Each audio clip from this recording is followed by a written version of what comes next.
Статистика краж хоть и снижается с каждым годом, однако сказать, что в Ингушетии преступления не совершаются, вовсе нельзя. Какие-то кражи в этом году снизились до минимума, к примеру, проникновения со взломом, а некоторые выросли в десятки раз.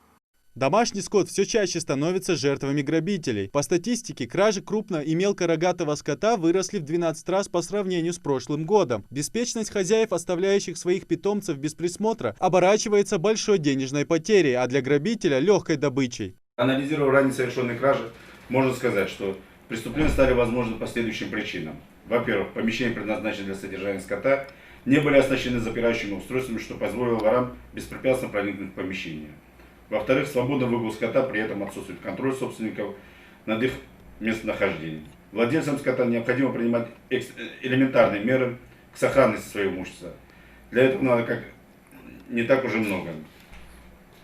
Укрепить постройки для содержания скота, установить на воротах и дверях помещений для содержания скота замки и другие надежно запирающие устройства, приобрести сторожевых собак и, конечно же, не оставлять без присмотра скот при пастьбе.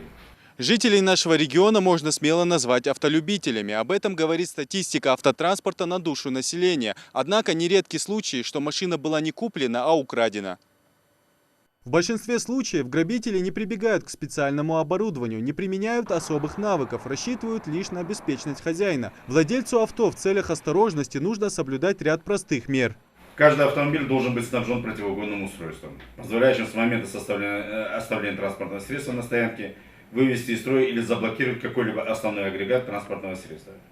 Противоугонное устройство – это система предотвращения несанкционированного приведения в действие двигателя обычными средствами или использования другого источника энергии, основного двигателя транспортного средства, в комбинации, по крайней мере, с одной системой, которая блокирует рулевое управление, блокирует передаточный механизм или блокирует механизм переключения передач. Раскрываемость подобных преступлений очень высокая. В большинстве случаев преступников удается найти, чего не сказать о так называемых киберограблениях. С развитием технологий похитить деньги со счета доверчивого человека стало в разы легче.